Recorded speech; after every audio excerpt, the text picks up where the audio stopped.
여러분 고등어 구입할 때 일본산 확인하고 구입하셨나요? 아마 일본산 표기하고 고등어 판매되는 곳은 단언컨대 거의 없으리라고 봅니다. 그러면 이 냉동 고등어 다 어디로 갔을까요? 식당 급식, 군부대, 고농도 방사능에 오염될 확률이 가장 큰 해산물들이 있습니다. 그것은 바로 안녕하세요, 입질의 추억입니다. 자, 오늘은 그동안 여러분의 많은 요청이 있었던 중요한 문제죠. 바로 일본산 수산물 그리고 방사능 문제에 대해서 이야기를 하려고 합니다. 먼저 이야기를 하기 앞서 저를 모르셨던 분도 계시기 때문에 간략하게 제 소개를 하고 넘어가겠습니다. 저는 어류 칼럼니스트라는 이름으로 현재 수산물에 관한 글 활동을 하고 있습니다. 지난 2011년 일본 후쿠시마 원전 사태가 일어난 이후 저 역시 비상한 관심을 가지고 우리 수산물에 이 방사능이 어떤 영향을 미칠지 조사를 해왔습니다. 그리고 2014년경 우리 식탁의 수산물 안전합니까? 라는 책을 냈었고, 여기에 방사능 오염수가 우리 수산물에 어떤 영향을 미칠지 비중 있게 다뤘습니다. 지금 인터넷과 SNS에서는 이 일본산 수산물을 둘러싼 방사능에 대한 진실과 거짓 그리고 확대 해석된 내용들이 무작위로 유포가 되고 있습니다. 어디까지가 믿어야 되고 어디까지가 걸러야 하는지 사실 전문가가 아니기 때문에 많이 헷갈리실 것 같아요. 그래서 오늘은 제가 알고 있는 팩트에 한해서만 말씀을 드리려고 합니다. 다소 민감한 내용이지만 오늘 이 내용을 끝까지 시청해야 할 이유가 있습니다. 그것은 방송을 진행하면서 차차 알려드리겠습니다. 지금 현재 일본에서 우리나라로 수입되고 있는 일본산 수산물 수입 현황에 대해서 제가 알려드리겠습니다. 식약처가 제공하고 있는 통계 자료 시스템을 이용했습니다. 기간은 2019년 1월 1일부터 현재까지 가장 많이 수입된 수산물부터 불러드리겠습니다. 첫 번째, 활가리비 3,528톤. 두 번째, 활멍게. 이거는 일본에서 양식된 건데 1,779톤이나 수입이 되고 있습니다. 활멍게 여러분 구입하실 때 일본산 보고 구입하신 적 있으신가요? 아마 없을 겁니다. 그러면은 그 활멍게들은 다 어디로 간 거죠? 세 번째, 횟집이나 수산시장에서 흔히 볼 수 있는 활참돔입니다. 1,651톤이 현재 수입이 되고 있습니다. 자, 네 번째는 냉장 상태의 명태입니다. 자연산이고요. 1,527톤이 수입되었습니다. 자, 다섯 번째는 겨울이면 들어오고 있는 방어, 일본산 양식 활방어입니다. 789톤이 수입됐습니다. 여섯 번째는 냉장 홍어입니다. 787톤이 수입되었고요. 일곱 번째는 냉동 눈다랑어, 이건 횟감이죠. 523톤. 여덟 번째는 냉동 고등어, 472톤이 수입되고 있는데, 여러분 고등어 구입할 때 일본산 확인하고 구입하셨나요? 아마 일본산 표기하고 고등어 판매되는 곳은 단언컨대 거의 없으리라고 봅니다. 그러면 이 냉동 고등어 다 어디로 갔을까요? 식당 급식, 군부대. 예.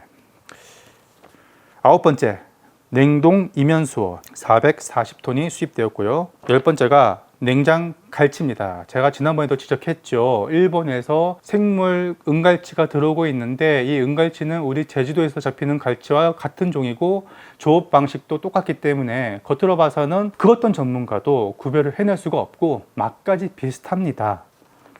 이게 323톤이 들어왔는데 우리가 갈치를 구입할 때 일본산 확인한 적이 있으셨나요? 예. 수입량이 많지는 않지만 조금 비중 있게 들어오고 있는 수산물 품목이 있는데요. 냉동 참다랑어 횟감이고요. 냉동 갈치, 냉동 멸치, 냉동 가오리, 그리고 시장에 가면 있는 활능성어, 활돌돔, 활문어, 활킹크랩, 보고 낙지, 준치, 꼬막, 명란, 예, 젓갈용이죠. 이런 것들이 일본에서 가장 많이 수입되고 있는 수산물 품목입니다. 이들 품목은 모두 수입 수산물 원산지 표기 의무를 해야 함에도 불구하고 거의 대부분 지켜지지가 않고 있습니다. 제가 좀 전에 소개했던 일본산 수입 수산물 중에는 방사능의 영향을 받는 지역에서 생산된 수산물이 포함이 되고 있고요. 반대로 방사선의 영향이 미미한 지역, 그러니까 일본에서는 남부지방이죠. 규슈를 비롯해서 시코쿠, 오이타현 이쪽에서 생산되는 수산물은 방사선 물질이 검출이 되지 않고 있기 때문에 그 영향이 아직은 미미하다고 추측이 되고 있는 수산물 품목도 포함이 되고 있습니다. 하지만 이것을 논하는 것은 의미가 없어요. 왜냐하면 후쿠시마 근처에서 생산된 수산물이라고 할지라도 이게 육로를 따라서 900km 이상 떨어져 있는 규슈 남부 지역의 가공 공장에서 다시 재포장이 됐다고 가정을 해봅니다. 그랬을 경우 이 수산물은 원산지가 후쿠시마산이 아니라 규슈가 됩니다. 그렇기 때문에 어차피 일본에서 들어온 것은 모두 안전하다고 속단할 수가 없는 것이죠. 다만 최근에 문제가 됐던 그 일본산 화로차가 아무런 검사를 받지 않고 우리나라 국토를 종횡무진 누비고 있다. 이 부분은 확실히 문제가 있거든요. 이거는 철저히 조사를 해내야 합니다. 하지만 이와 별개로 사실관계를 바로 잡자면 후쿠시마산 화로차가 아닙니다. 우리가 주로 먹는 화로는 참돔과 돌돔, 능성어, 그리고 줄무늬 전갱이, 그리고 방어, 이게 대부분인데 이들 화로는 모두 수온이 따뜻해야 돼요. 따라서 후쿠시마 쪽에서는 양식할 수 있는 환경이 갖춰져 있지가 않습니다. 우리가 먹고 있는 일본산 화로는 대부분 규슈 남부, 그러니까 시코쿠나 오이타현에서 길러진 것이죠. 그쪽의 바다가 만약에 방사능에 오염이 되었다면은 그 해류가 곧장 우리나라로 들어오기 때문에 부산 앞바다는 물론 동해에 있는 모든 수산물이 안전하지 않을 것이란 겁니다. 따라서 후쿠시마산 화로차가 우리나라로 들어오는 것은 아니고 일본 남부지방에서 양식이 된 화로차가 우리나라로 통관이 되고 있다는 것이니까 요 화로가 별다른 검사 없이 통과가 되고 있다는 점은 반드시 검사를 해야 된다. 그리고 일본산 화로 같은 경우 국산으로 둔갑이 되냐고 물으시는 분들이 많은데요. 얼마 전까지만 해도 국산으로 둔갑되는 경우는 많지 않습니다. 왜냐하면 일본이 전 세계에서 양식 기술이 가장 크게 발달했고 품질도 좋고 가격도 사실 비쌉니다. 맛도 더 있어요. 그러다 보니까 고급 일식집이나 호텔 일식집 같은 고급 식재료를 취급하는 곳에서는 요 일본산 화로를 선호하는 것이 사실입니다. 때문에 어차피 가격도 비싸고 높은 품질로 인정받고 있는 일본산 화로를 국산으로 둔갑해서 판매할 이유는 없고요. 다만 최근 들어서 일본산 식자재에 대한 경각심 그리고 기피 현상이 벌어지다 보니까 일부 일본산 화로가 국산으로 둔갑되고 있습니다. 자, 요거는 참고로 알아두시고요. 화로를 제외한 나머지 것들에 대한 방사능 위험도를 말씀을 드리려고 합니다. 자, 우리 국민이 가장 많이 먹는 고등어, 갈치, 그리고 명태가 있지요.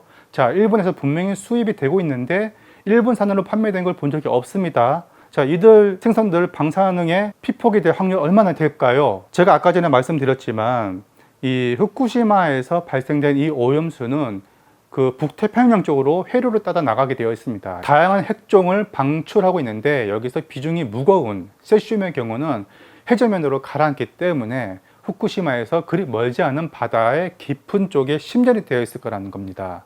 따라서 고등어, 갈치, 정어리, 멸치, 까나리 뭐 이런 종류들은 대부분 해저 밑바닥에 서식하는 게 아니라 떠서 회유를 합니다. 장거리를 회유하기 때문에 이런 생선들이 고농도의 방사능에 오염이 될 확률은 그렇게 크지는 않아요. 사실은요. 실제로 이들 생선의 시료를 검사를 해보면 대략 800크렐에서 1600크렐 수준을 보인다고 합니다. 식품 방사능 안전 기준치가 100베크렐이죠. 이 100베크렐을 넘어서게 되면 국내로 통관을 할 수가 없습니다. 그렇다고 해서 이 100베크렐이라는 수치가 안전하다는 것은 절대 아닙니다. 방사능은 이 수치가 많든 크든 간에 체내로 들어오게 되면은 이거는 외부 피폭이 아니라 내부 피폭이죠. 장기를 손상시킨단 말입니다. 그리고 백혈병 같은 아주 치명적인 질병을 유발할 수 있기 때문에 작은 방사선 수치라도 우리는 조심해야죠. 하지만 8에서 16베크렐은 굉장히 미미한 수치다. 우리가 평소에 먹는 식품에도 충분히 들어있는 정도의 수준이기 때문에 이게 아직까지 큰 문제가 된다고 볼 수는 없습니다. 사실 제가 오늘 이야기를 가지고 나온 것은요, 우리가 수산물을 불신해 가면서 먹지 말자가 아닙니다. 우리나라는 전 세계적으로 수산물 소비량이 가장 많은 국가입니다. 일본에서 들어온 수산물을 사실 전면적으로 다 금지하면은 그게 가장 안심이 되겠지만 현실적으로 그러기가 어렵다면 일단 국내로 들어오는 것부터 철저하게 방사능 검사를 하고 원산지 표기도 단속 인력을 강화해서 조금이라도 우리 국민이 안심하고 먹을 수 있도록 좀 개선해 나가야 하지 않을까, 그런 바람에서입니다. 국제 핵전쟁 예방의사연맹의 프랭크 볼트는 이런 말을 했습니다.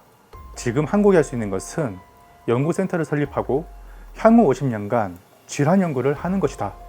후쿠시마에서 한국으로 날아오는 방사능 수치를 신중하게 측정하고 현재 발생하고 있는 질병과 사망 원인 데이터베이스를 만들어야 한다. 사실 우리가 방사능을 조심해야 하는 진정한 이유, 그것은요, 이런 경험과 사망 원인 데이터가 인류 역사상 없다는 데 있습니다. 당해봐야지 그 자료가 축적이 된다는 것이죠. 물론 그때는 우리가 죽고 난 후가 되겠지만 말입니다.